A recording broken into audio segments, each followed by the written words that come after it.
So this is one of those times when we started out to do one video and we end up making a completely different video. So the plan today was to do some ABA carburetor testing on our 67 GT. So we got our G-Tech out and we got everything ready this morning. And we says, all right, well, let's go make a couple of baseline runs. And this way, you know, because air changes, things change, right? Like it's 10 degrees cooler today than it was then. So we went down to Mexico and car ran fine. Car's been running fine. We did the restore engine, this stuff. We did the video on this stuff 10 days ago. And I've been driving the car since. I don't know how many miles I've put on it, but it's been all stop and go on highway and, you know, the usual traffic. I use this in everyday traffic. So, you know, to give it a chance. I had completely forgotten that I even put it in. Until we went to go make our baseline passes before. So the first run, and like I said, the car's been driving completely normal. Feels great.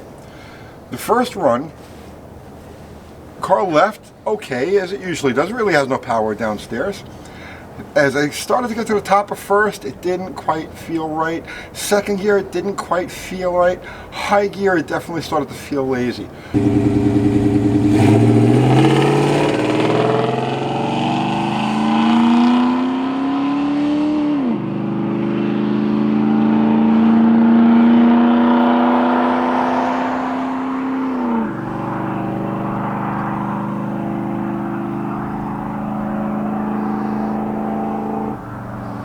So the time comes up 16:0 at like 82 miles an hour.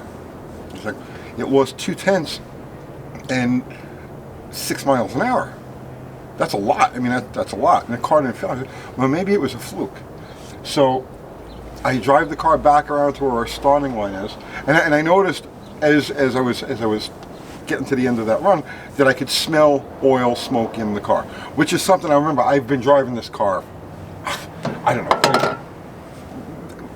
probably about a year now, right? Where it's like a frequently used member of the fleet. So I know this thing like the back of my hand. It didn't sound right, didn't smell right, didn't feel right. I says, well, let me see what happened. Let me go back and do it again. So I make another run, and this time it's worse. In fact, I almost aborted it. I should have aborted it because this thing did not sound happy. High gear, and it was just like it was actually right on the verge of like detonating. You know, like it was sounding like it was in pain, like it was laboring. And I looked in the window, and this thing is crop dusting like crazy.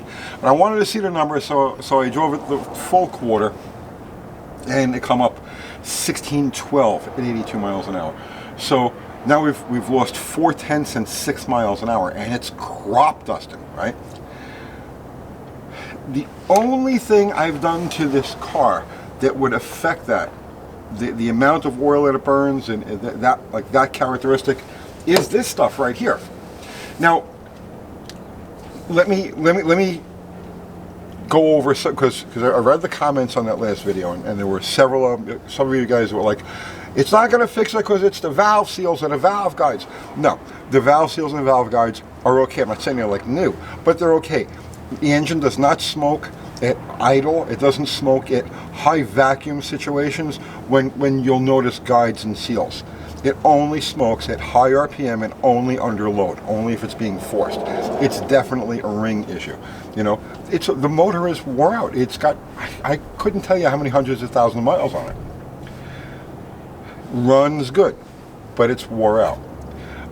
And then other you guys like says, well, you got to give it some time to work. We did give it time to work. It was 10 full days of using this car, and if that's not enough to at least get it to start working, I don't know what is.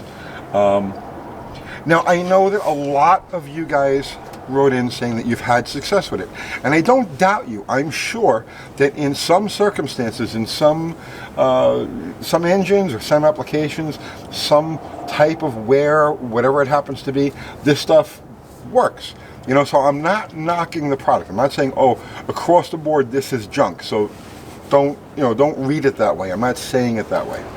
What I'm telling you is that I know this car and I know this engine, and I've been driving it and hammering it and beating on it for a long time. I know all of its little quirks and its little idiosyncrasies. And I also know that the only thing that I changed was this. And since I changed this, the only change I've made to it was adding this. And since I've done that, it smokes worse on the top end, and now it's like wanting to detonate, which is telling me that there's enough oil getting up in the combustion chamber. That's the other thing too. Anytime I've pulled the plugs on this engine, there was never really any oil on them. Because in normal driving, it's not oiling. It's only under load. It's only when it's being pushed. Which is another argument against valve guides and valve seals. But like I said, I know this engine, and I know that it's not happy, and I'm going to drain the oil. Oh, that was the other thing too. A lot of you guys were like, you put too much in, you created windage. This engine has an 8-quart pan. I usually keep 6 quarts in it. Adding this stuff, this still left it down below. When I checked the oil in this, I measured off the bottom of the dipstick, which is 6 quarts in this. So even with this, it was nowhere near up to overfill. I just wanted to cover that because I knew that was going to come up also. So my verdict with this stuff is no bueno, at least not for this. Like I said, I'm not slamming a product. I'm not saying, oh, if you tell me this stuff works, you're a liar. No, it probably did work for you, but it doesn't work in all applications, and it absolutely, positively did not work in this one. So I'm going to drain this thing out, put some fresh oil in it, and hopefully it goes back to being her old tired self. And if not, we're building a 273 for it anyway. Not right now, but again, this is just a daily driver, so I'm not totally concerned with that. So that's it. We'll do the carb ABA testing on something else another day, and see you tomorrow.